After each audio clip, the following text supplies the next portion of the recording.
Good evening, fellow Americans. I had hoped when I became president I would not have to do this again. Another massacre, Uvalde, Texas, an elementary school.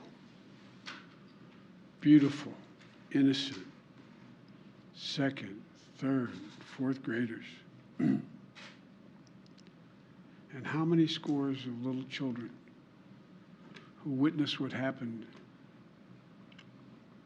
see their friends die as if they're on a battlefield, for God's sake.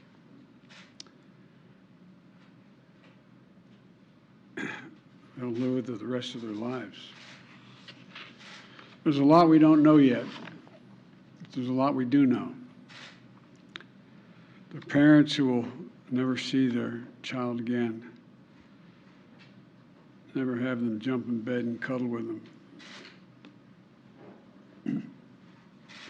Parents who will never be the same. To lose a child is like having a piece of your soul ripped away. There's a hollowness in your chest. You feel like you're being sucked into it and never going to be able to get out. Suffocating. And it's never quite the same. It's a feeling shared by the siblings and the grandparents and the family members and the community that's left behind.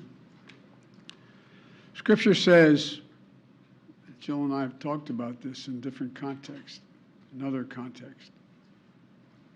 The Lord is near to the brokenhearted and saves the crushed in spirit.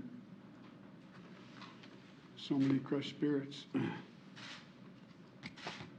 So tonight, I ask the nation to pray for them, give the parents and siblings the strength in the darkness they feel right now. As a nation, we have to ask, when in God's name are we going to stand up to the gun lobby? When in God's name we do what we all know in our gut needs to be done? It's been 3,448 days, 10 years since I stood up at a high school in Connecticut, a grade school in Connecticut, where another gunman massacred 26 people, including 20 first graders at Sandy Hook Elementary School. Since then, there have been over 900 incidents of gunfires reported on school grounds. Marjorie Stoneman Douglas High School in Parkland, Florida. Santa Fe High School in Texas. Oxford High School in Michigan.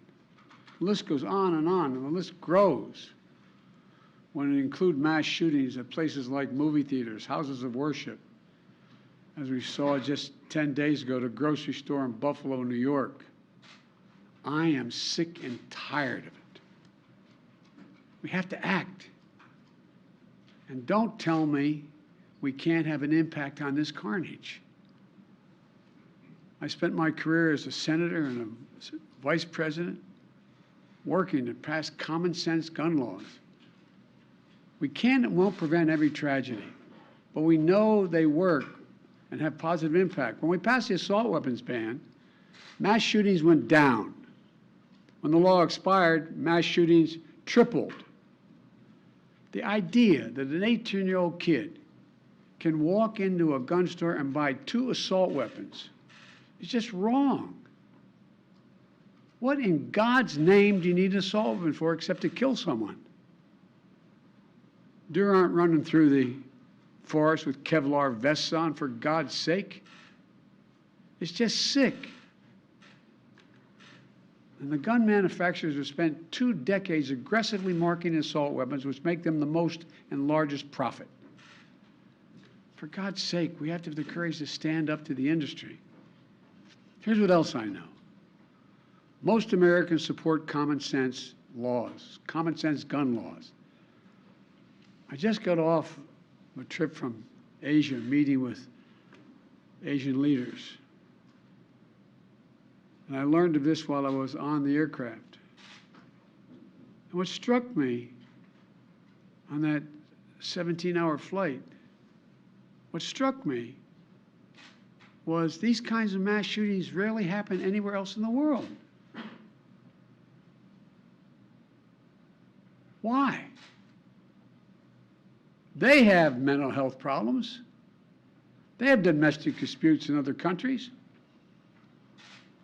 They have people who are lost. But these kinds of mass shootings never happen with the kind of frequency they happen in America. Why? Why are we willing to live with this carnage? Why do we keep letting this happen?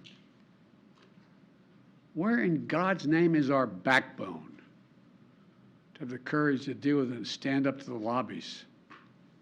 It's time to turn this pain into action for every parent, for every citizen in this country. We have to make it clear to every elected official in this country, it's time to act.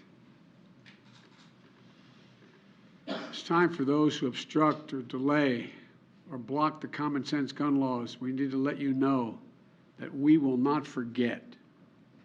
We can do so much more. We have to do more. Our prayer tonight is for those parents lying in bed and trying to figure out, will I be able to sleep again? What do I say to my other children? What happens tomorrow?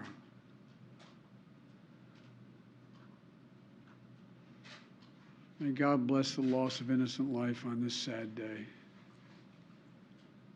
And may the Lord be near the brokenhearted and save those crushed in spirit, because they're going to need a lot of help and a lot of our prayers. God love you. Sir, will you go to Texas? Will you go to Texas? Sir, will you go to Texas?